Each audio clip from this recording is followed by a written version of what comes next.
Meus irmãos, abram vossas Bíblias na carta de Tiago, capítulo 2.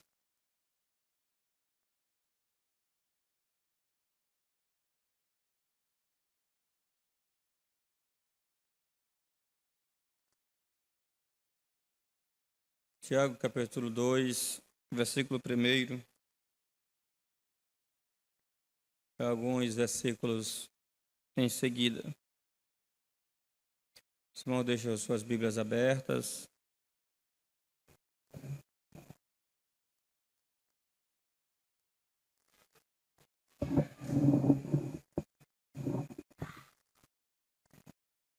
Todos encontraram? Amém? Meus irmãos, vocês não podem ter fé em nosso Senhor Jesus Cristo, o Senhor da glória, e ao mesmo tempo tratar as pessoas com parcialidade. Porque se entrar na sinagoga de vocês um homem com anéis de ouro nos dedos, vestido roupas luxuosas, e entrar também um pobre, muito mal vestido, e vocês derem um tratamento especial ao que está vestido com a roupa luxuosa, dizendo: você sente-se aqui num lugar de honra, e disserem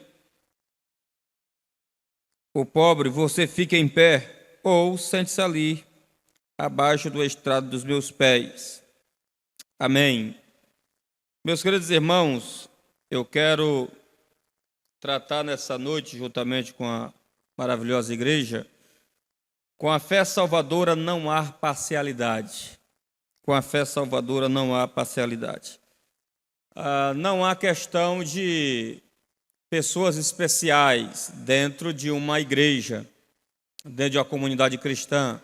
Eu não vou tratar uma pessoa melhor porque ela é rica. Eu não vou tratar uma pessoa inferiormente porque ela é pobre.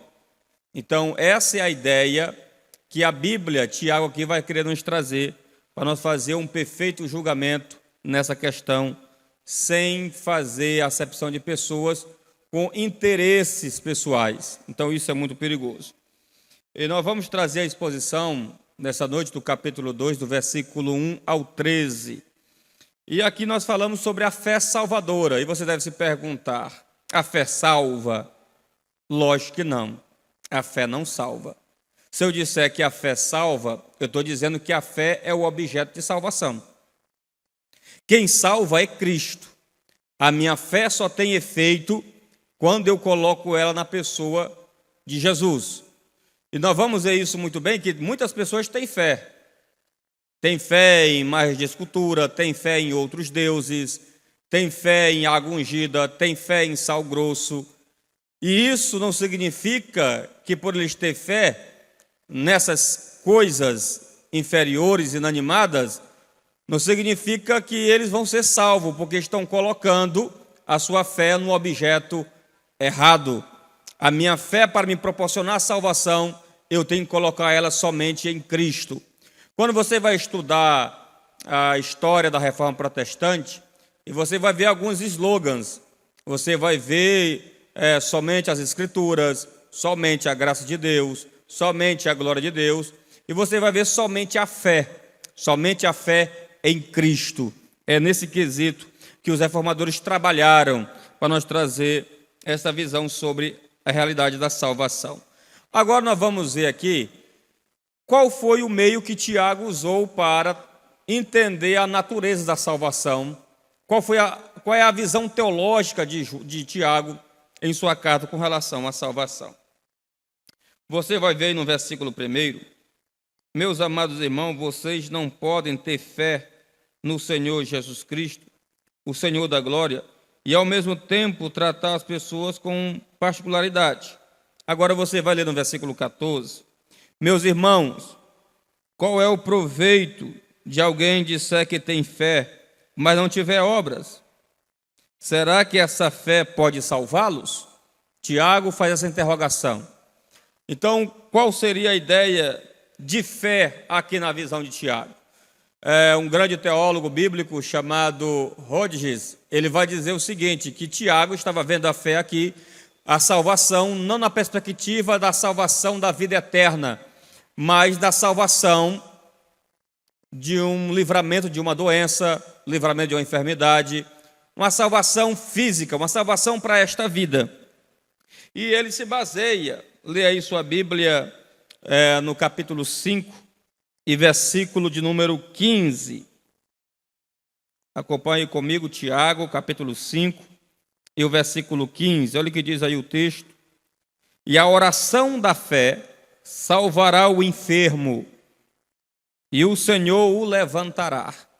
Então, baseado nessa passagem, alguns estudiosos acreditam que Tiago não está se reportando da salvação da vida eterna, mas está se reportando apenas da salvação com relação ao livramento de uma doença, o livramento da morte física, e é nesse quesito que ele possa estar se reportando.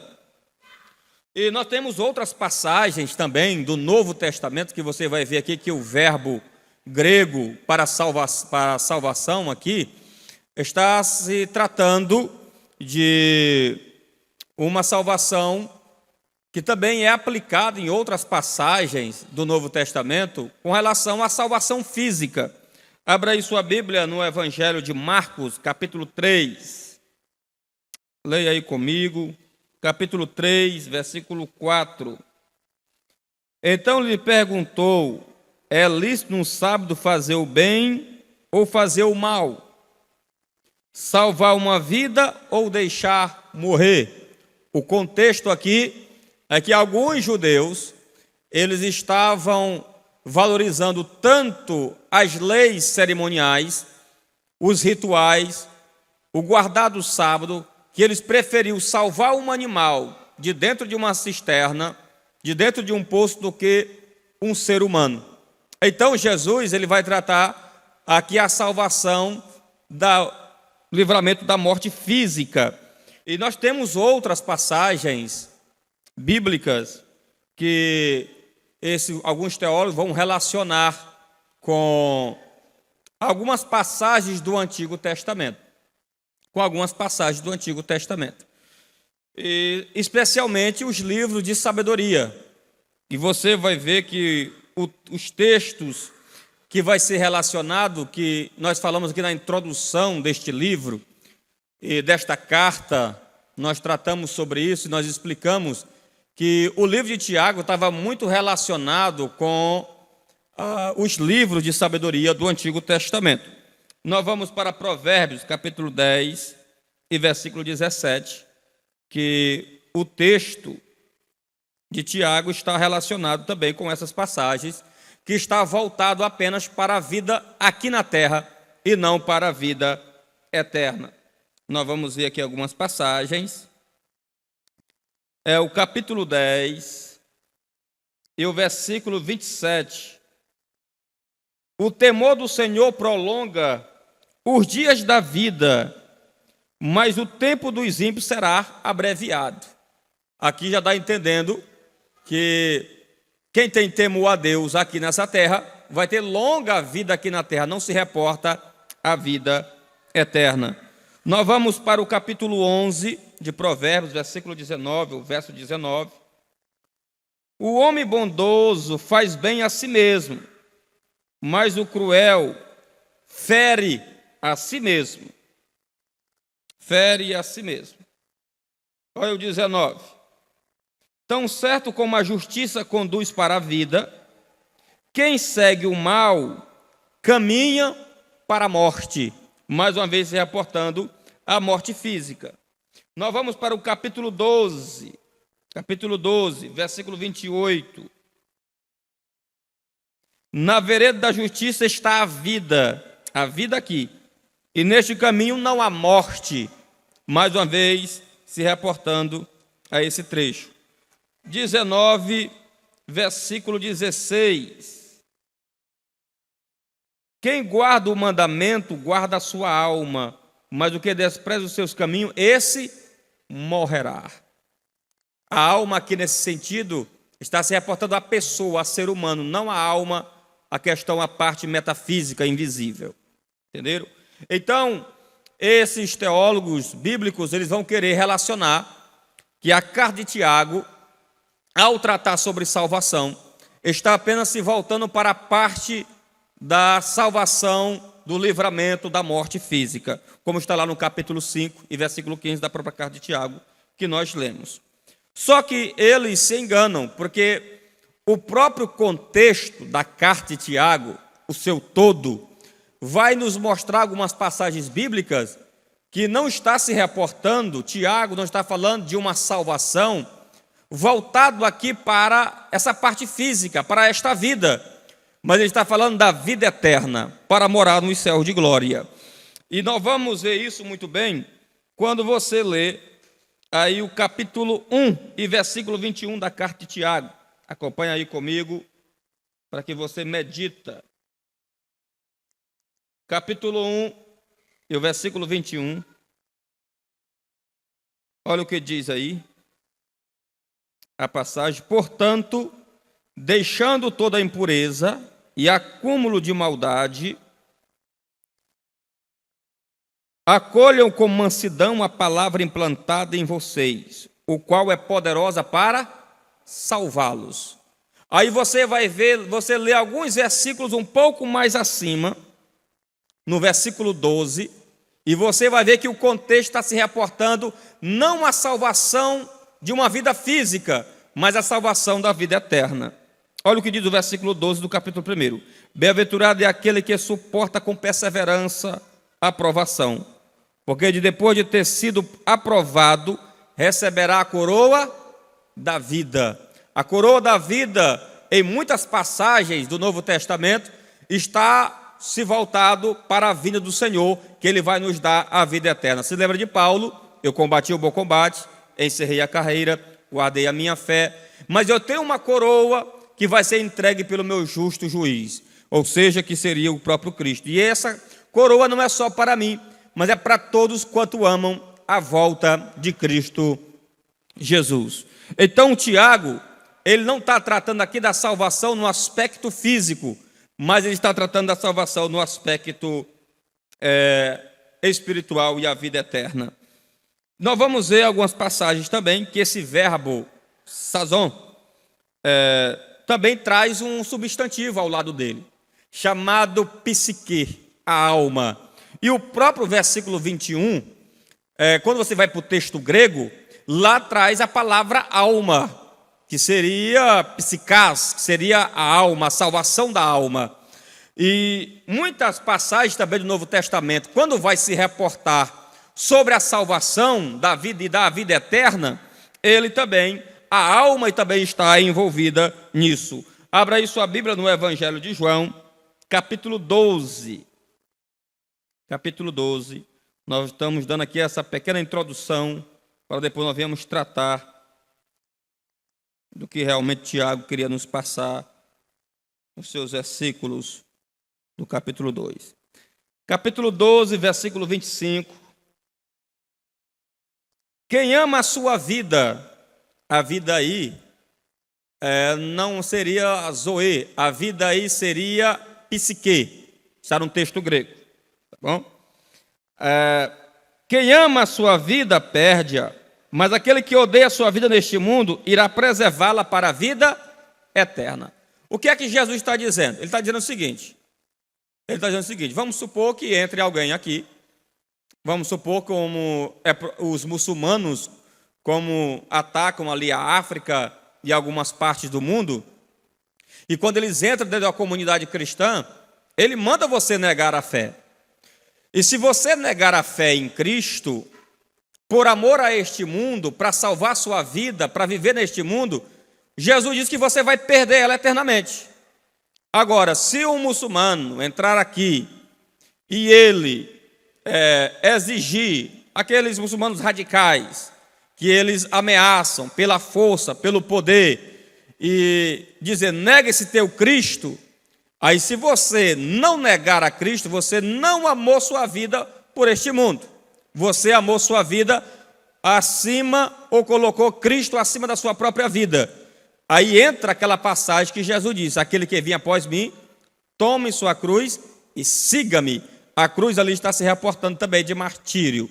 Então, essa passagem não é diferente. Essa passagem está se reportando sobre a questão da vida eterna.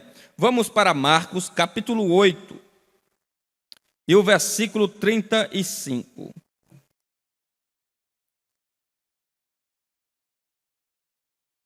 Olha o que diz aí a passagem. Pois quem quiser salvar sua vida, a perderá. Mais uma vez o verbo sazon está aqui.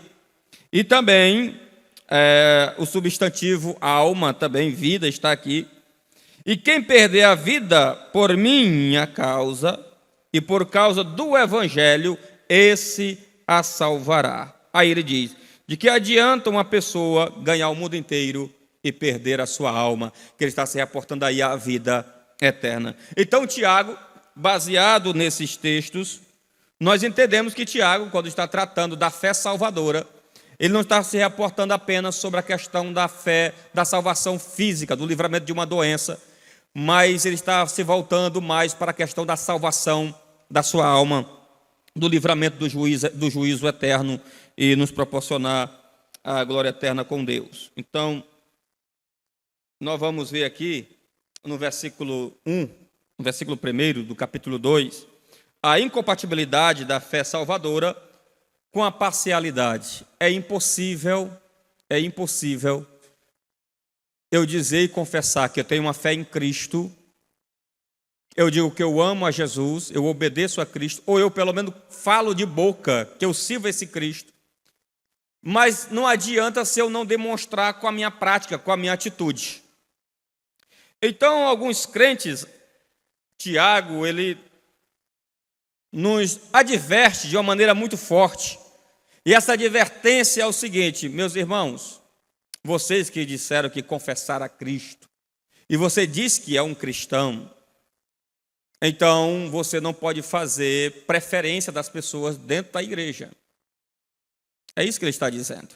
Olha o que diz aí, meus irmãos, vocês não podem ter fé em nosso Senhor Jesus Cristo, o Senhor da glória. O que é que ele quer dizer com o Senhor da glória aí?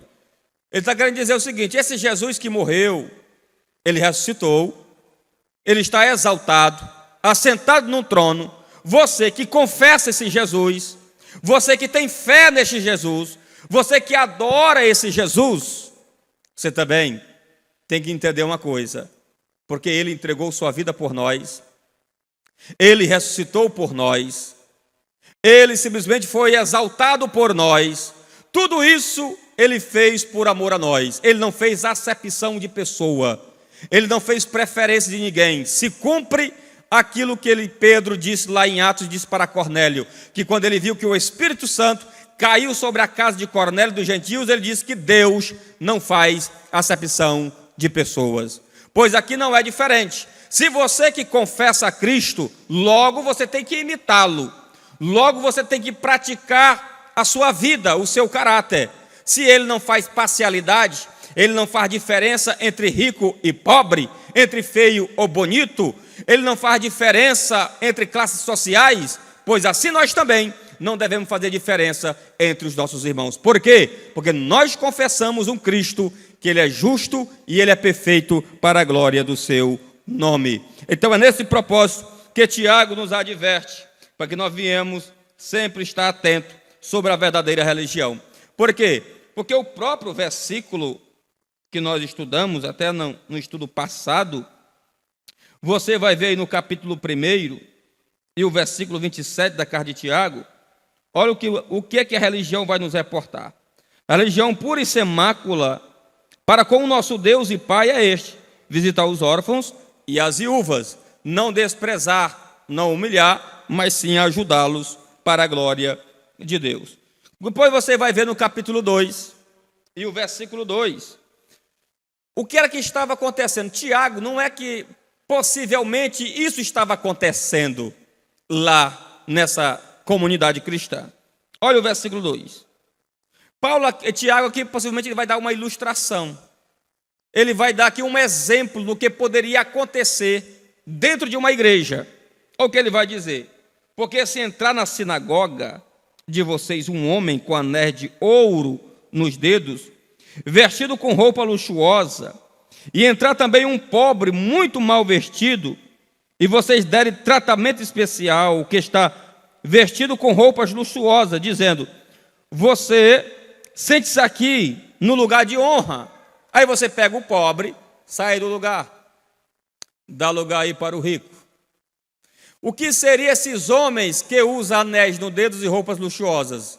Na época, seriam os políticos, os homens, os senadores. O que tem dentro de muitas igrejas que fazem honra a políticos mais do que simplesmente qualquer coisa. Nós devemos honrar um político, porque a Bíblia diz que devemos honrar as autoridades. Agora, o que eu não posso fazer é eu menosprezar um pobre, desprezar uma pessoa comum e exaltar simplesmente só um político. Já viu pessoas que eles têm um aniversário, ele convida o político, ele convida o empresário, ele convida o beltrano, ele convida o fulano, mas ele não convida os irmãozinhos que passam necessidade dentro da igreja.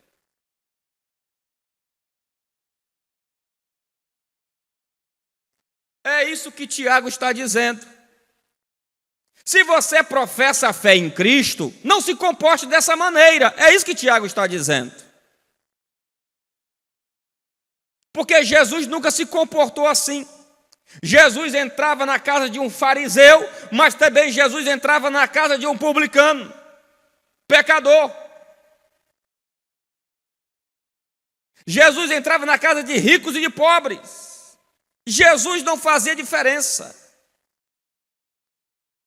Então nós, semelhantemente, nós como cristãos, nós somos discípulos dele, nós devemos nos comportar da mesma maneira. Não fazer parcialidade, não fazer diferença entre os irmãos, de maneira nenhuma. Então, era isso. E aqui o texto ele usa a expressão sinagoga. Por que sinagoga? Eu quero dizer uma coisa, que muitas coisas do culto que os judeus realizavam, os cristãos adaptaram para si. A leitura da palavra, a oração, o louvor. Os judeus cultuavam desta forma. Só que a sinagoga aqui também possivelmente esteja se reportando uma ilustração dizendo que a igreja é o novo Israel de Deus. Por que nós devemos nos basear dessa maneira? Porque quando você lê a carta de Tiago no capítulo 1, vamos voltar lá, Tiago capítulo 1, olha o que ele vai dizer. Tiago, servo de Deus e do Senhor Jesus Cristo, as 12 tribos que se encontram na diáspora, saudações. Ou seja, aqui desse versículo 1, ele está dizendo que aqueles judeus cristãos que estavam dispersos com medo da perseguição, ele compara esses judeus cristãos com as 12 tribos, ou seja, compara e está dizendo que a igreja hoje é o novo Israel de Deus, que a igreja hoje é o povo escolhido de Deus, que a igreja hoje é que cultua a Deus com sinceridade, porque está com a fé posta em Cristo Jesus, o seu Filho. É isso. E aqui nós vamos ver, por esse ponto, que o desprezo que estavam dando. Quando tinha alguém, chegava à comunidade, possivelmente a sinagoga estava lotada, ou naquela época, no século I, não havia templos, como nós estamos vendo hoje. Os templos só foi surgir a partir da época de Constantino, já chegando ali pelo século IV, e foi depois que começou a surgir os templos, as congregações, para o povo se congregar. Antes, os cultos eram celebrados dentro das casas dos irmãos.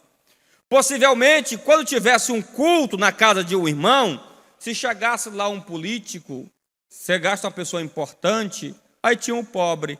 Aí o líder da comunidade chegava e dizia: ei, sai daí, eu quero colocar aqui o senador, eu quero colocar aqui o prefeito. E onde é que eu me sento? Ou tu fica em pé, ou tu senta aos pés dele.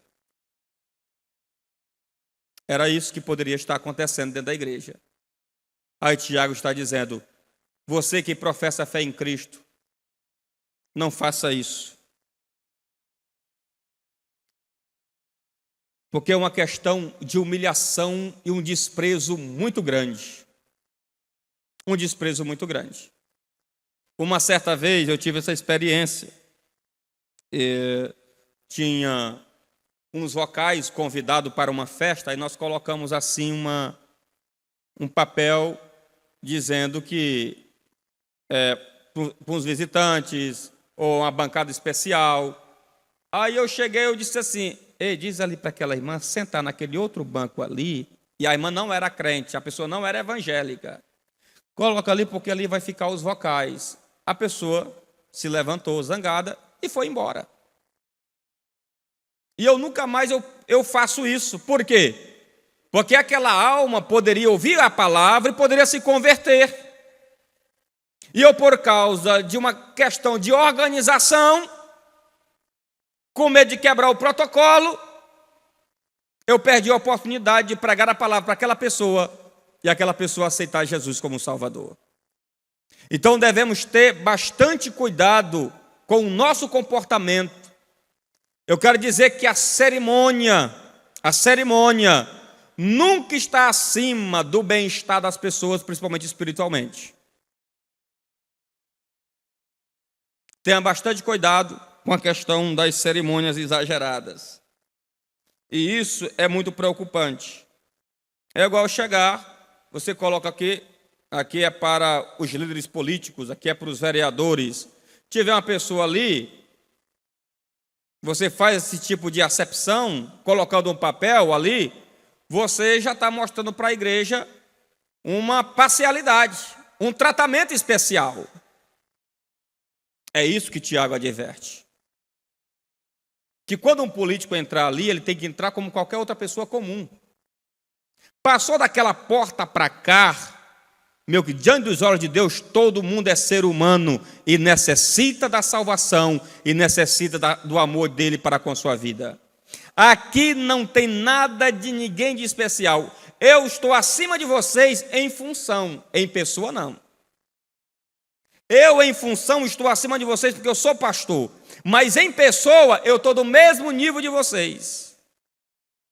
Porque quando Deus vai julgar, Ele não julga com parcialidade, Ele julga com imparcialidade. Ele não quer saber o teu título, Ele não quer saber do teu dinheiro, Ele não quer saber da tua pobreza. Se você cumpriu a palavra dEle, Ele vai ser fiel para julgar com fidelidade a tua vida. Então, se Deus ele não faz essa diferença, nós também não devemos fazer essa diferença.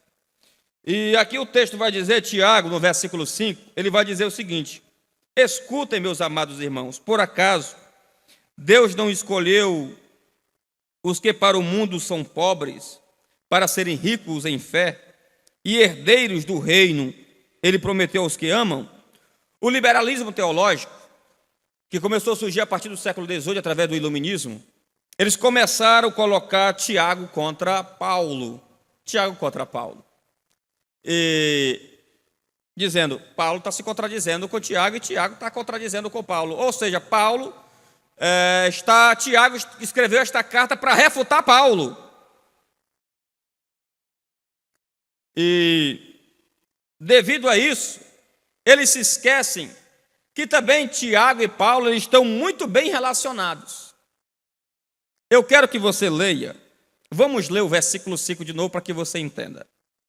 Escutem, meus amados irmãos, por acaso Deus não escolheu os que são para o mundo pobres, para serem ricos em fé e herdeiros do reino, que Ele prometeu aos que o amam, ou os que o amam? Vamos lá agora para 1 Coríntios, agora é Paulo. Vamos relacionar Paulo com Tiago. Capítulo 1, versículo 26. Irmãos, considere a vocação de vocês. Não foram chamados muitos sábios segundo a carne, nem muitos poderosos, nem muitos de nobre nascimento. Pelo contrário, Deus escolheu as coisas loucas desse mundo para envergonhar os sábios, e escolheu as coisas fracas do mundo para envergonhar os fortes. E Deus escolheu as coisas humildes do mundo e as desprezadas e aquelas que não são para reduzir a nada as que são, a fim de que ninguém se glorie na presença de Deus. Aqui Tiago, ele está em paralelo com a mesma ideia aqui de Paulo, e Paulo está com a mesma ideia de Tiago. Então não há contradição nesse aspecto entre eles. Você vai ver também que Jesus ele diz o seguinte, que bem-aventurado é os pobres de espírito, porque deles é o reino de Deus. Olha, eu vou dizer aqui uma coisa para vocês. A questão de humildade aqui de Jesus, não confundem com a questão de pobreza. Porque tem muita gente pobre que ele é muito orgulhoso e prepotente. Vocês sabiam dessa? Tem pessoas pobres que querem ser mais do que os ricos.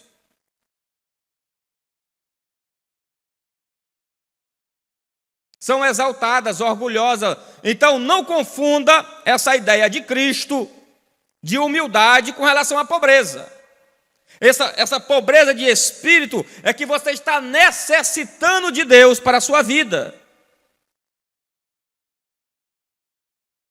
Tem pessoas orgulhosas, prepotentes, e a Bíblia diz que os exaltados serão o quê? Humilhados. E os humilhados um dia serão exaltados. Aqueles que se deixam humilhar na presença de Deus. Então, irmãos, nós devemos ter bastante cuidado para entender. As pessoas pensam que humildade é a pessoa usar uma havaianazinha, que tem um prego embaixo segurando. A pessoa pensa que humildade é a pessoa andar todo descabelado. A pessoa pensa que humildade é andar todo rasgado. Isso não é humildade, não, é desleixo.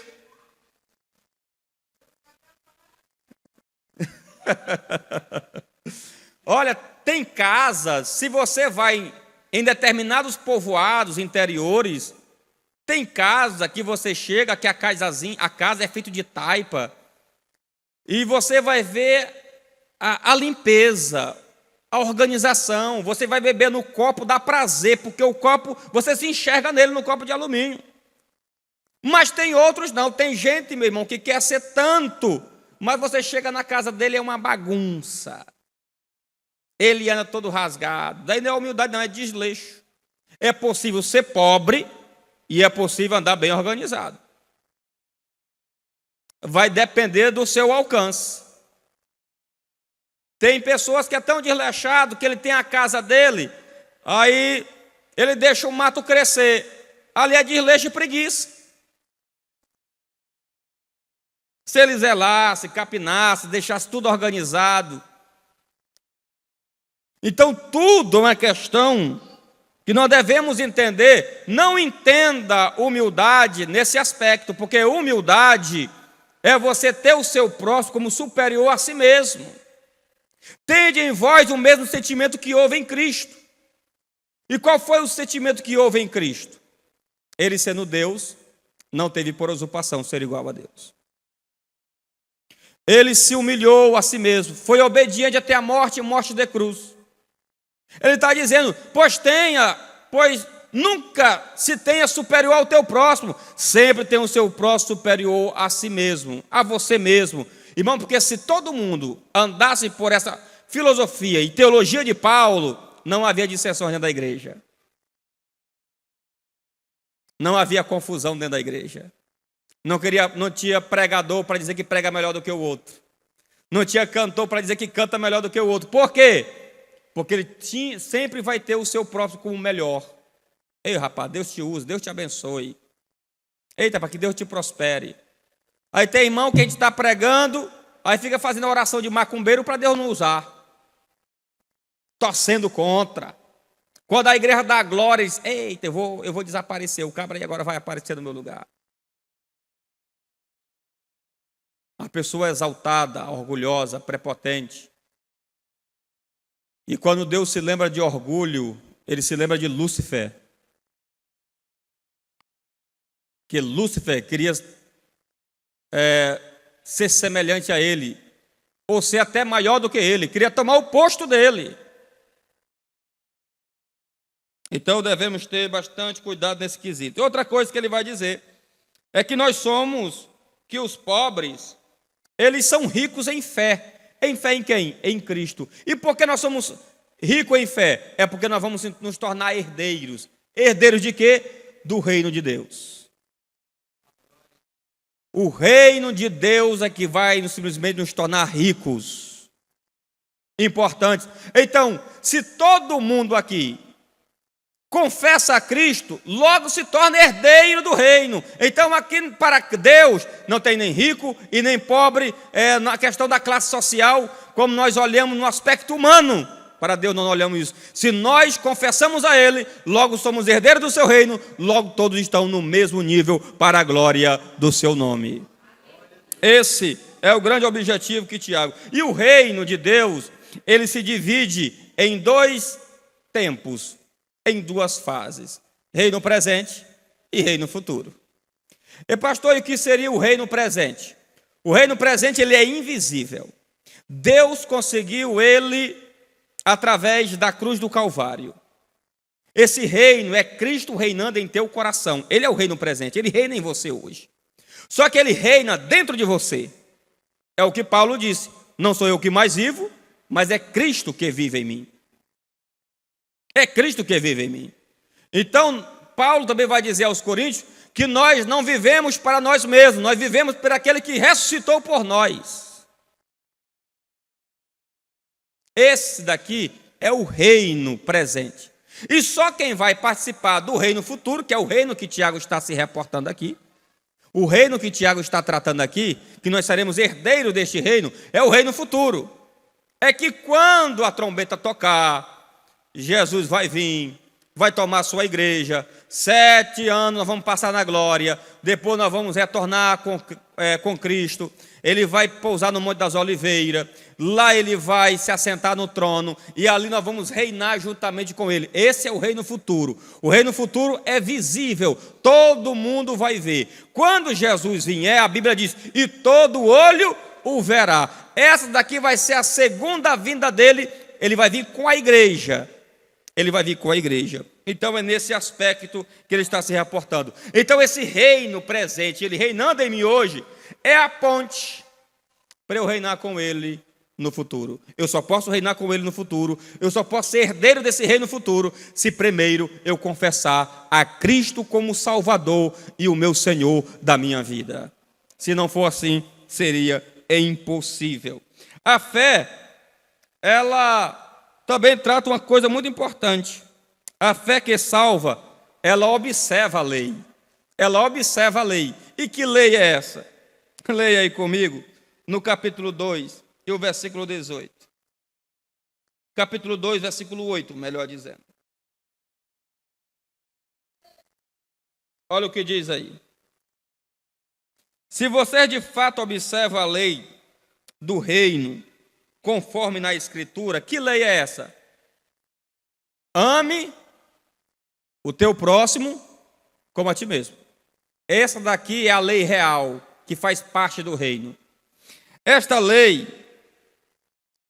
é uma lei que resume todos os mandamentos que uma vez perguntaram para Jesus. Jesus, qual é o mandamento mais importante da lei? Jesus olhou e disse, não, a lei só tem 2 mandamentos. Vamos resumir ela. Amar a Deus de toda a tua força, de todo o teu entendimento, de toda a tua alma, e você amar o teu próximo como a ti mesmo. Ou seja, a partir do momento que eu violo o mandamento da lei, eu estou violando toda ela. Se eu não adultero, mas eu venho furtar, roubar, não tem como. Eu violei a lei do mesmo jeito, em seu todo. Então, se eu não cumpro o mandamento do amor, eu estou violando toda a lei. Cada mandamento daquele, não matarás, não roubarás, não adulterarás, essas leis morais que ela é válida até hoje, se eu violo cada mandamento desse, eu vou ferir o meu próximo. Observe que cada mandamento desse, que eu vou violar, se eu roubar, eu estou fazendo mal ao meu próximo. Se eu adulterar, eu estou fazendo mal à minha esposa. Então, em tudo, se eu violo, então, a lei se resume nisso. Cada mandamento desse violado, eu estou violando a lei do amor. E amor não é sentimento na Bíblia. Amor é mandamento, é ordem, você tem que amar. Quando Paulo diz assim, marido, ame a tua esposa, lá é ordem. Pastor, tem mandamento para a esposa amar o marido? Tem, está lá em Tito. As mulheres mais velhas ensinam as mais novas a amarem seus maridos. É amar, é ordem, é mandamento. Não existe essa ideia da mulher ficou velha, feia, enrugada. Tem que amar. O marido ficou barrigudo, careca, feio. Tem que amar até o fim. É ordem. Está no imperativo, porque amor aqui não é sentimento, amor é mandamento. Devemos cumprir e obedecer para a glória do seu nome.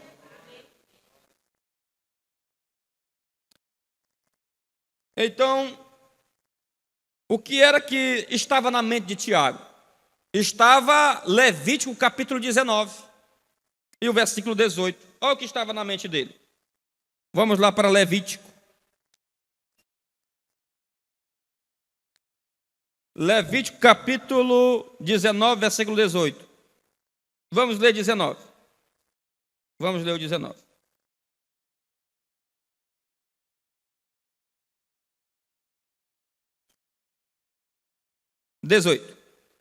Não procure vingança, nem guarde ira contra os filhos do seu povo, mas ame o seu próximo como você ama a si mesmo.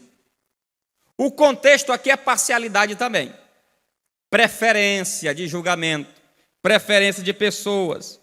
Olha o que diz o versículo 15 do capítulo 19 de Levítico. Não seja injusto ao julgar uma causa, nem favorecendo o pobre, nem agradando o rico. Julgue o seu próximo com justiça. Então Tiago, ele pega essa ideia aqui e coloca na sua carta. E ele diz da seguinte maneira: vocês aí não fazem preferências.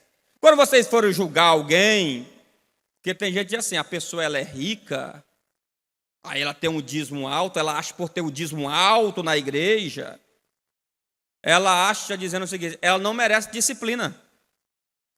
Porque tem pastor que quando um pobre peca, ele quer disciplinar a pessoa no meio do povão. Mas quando um rico que tem um dízimo bom, ele quer trazer ele na escondida. Tiago, não julgue desta forma, não faça parcialidade. Se você julgou o pobre, se o pobre, coitadinho, adulterou, pecou, falhou, se você julgar ele diante da igreja, disciplina da igreja, pois se o rico falhar do mesmo jeito, pois faça a mesma coisa. Porque isso é amar o próximo. Não fazer preferência de seu ninguém. Então Tiago traz essa advertência. E tudo isso, irmãos, tem um propósito. Tudo isso gira em torno de uma pessoa. Tudo gira em torno de um ser, de Deus. Olha o que diz o versículo 18 de Levítico. Capítulo 19, versículo 18. Não procure vingança, nem guarde ira contra os filhos do seu povo, mas ame o seu próximo como você ama a si mesmo. Eu sou o Senhor. Gira em torno dele. Os mandamentos não estão aí à toa. Se eu amo o próximo, eu estou fazendo isso por amor a Deus. Estou fazendo isso por ele.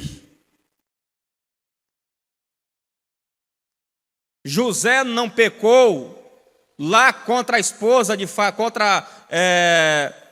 a esposa de Potifar, porque ele disse que não queria pecar contra o seu Deus.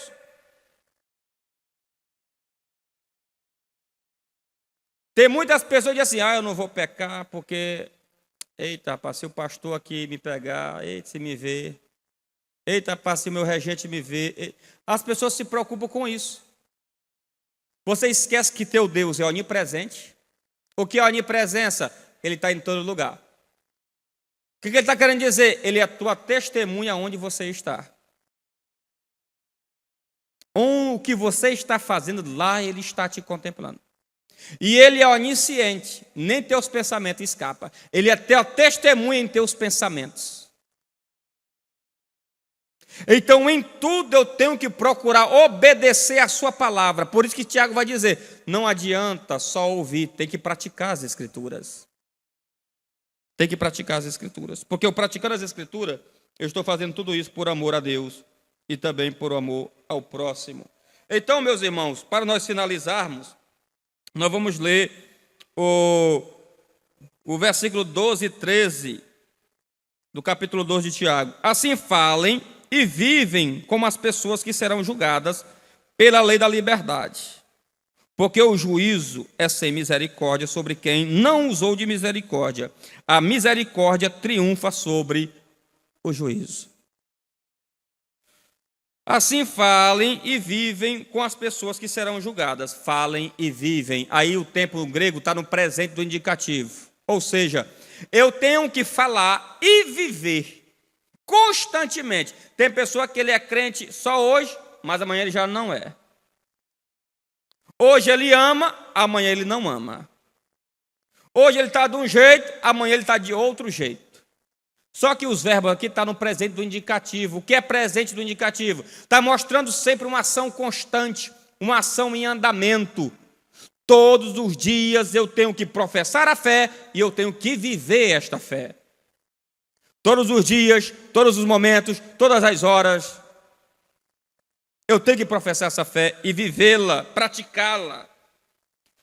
Então, eu fazendo isso, eu tenho que fazer pela lei da liberdade. Qual é a lei da liberdade aqui? A lei do amor.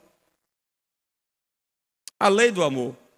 Porque se eu não viver a lei do amor, o que é viver a lei do amor? É eu ter misericórdia para com o próximo. Se eu não tiver misericórdia para com a tua vida, se eu não tiver misericórdia para contigo e tiver misericórdia para com outro, Deus vai vir e vai dizer assim, por você não ter misericórdia do teu irmão, eu não terei misericórdia de ti. É isso que Deus está dizendo aqui. É isso que Tiago está afirmando aqui. E nós temos alguns versículos. Abra aí sua Bíblia no Evangelho de Mateus. Lembre-se que eu falei na introdução que a carta de Tiago está muito relacionado com o Sermão da Montanha. Capítulo 6 e versículo 12.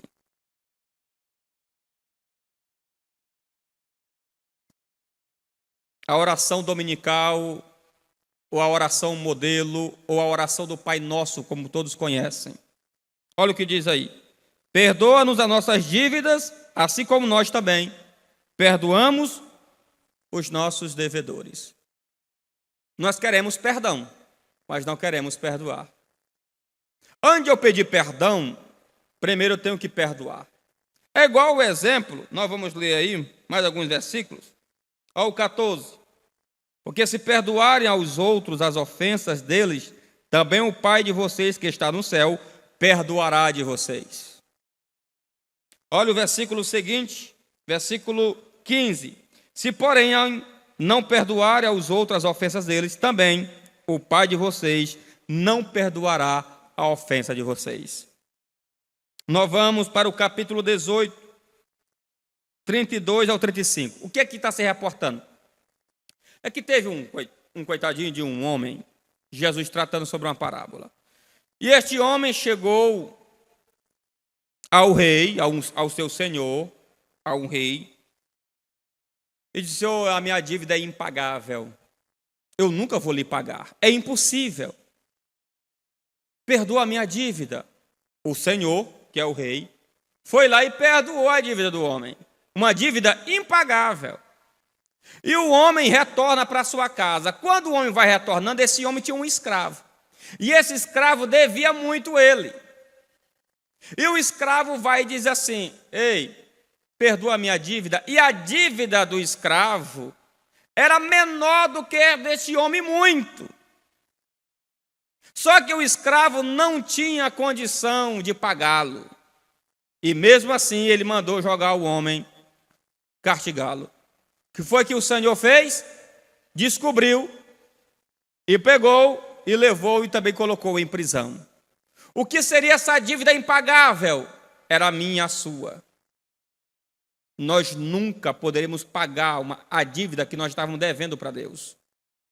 Nós estávamos condenados ao inferno. Então Deus, através de Cristo, pagou essa dívida nossa. E muitas das vezes o nosso irmão pecou uma dívida pagável, que nós podemos perdoar, nós podemos nos conciliar, e muitas vezes nós não queremos. Muitas vezes o irmão falou uma palavra, eu não quero perdoar. Eu soube que o irmão falou de mim, eu não quero perdoar. E quer perdão de Deus. É impossível, pois é isso que Tiago está dizendo. Se você se comportar dessa maneira, quando eu vou vir com o meu juízo. E o meu juízo vai vir sem misericórdia para vocês. Agora o que eu me alegro é o versículo seguinte: a misericórdia triunfa sobre o juízo. O que é que Tiago está dizendo? Tiago, implicitamente, ele está falando da cruz. Que a misericórdia triunfou sobre o juízo. Qual foi isso? O amor triunfou sobre o juízo.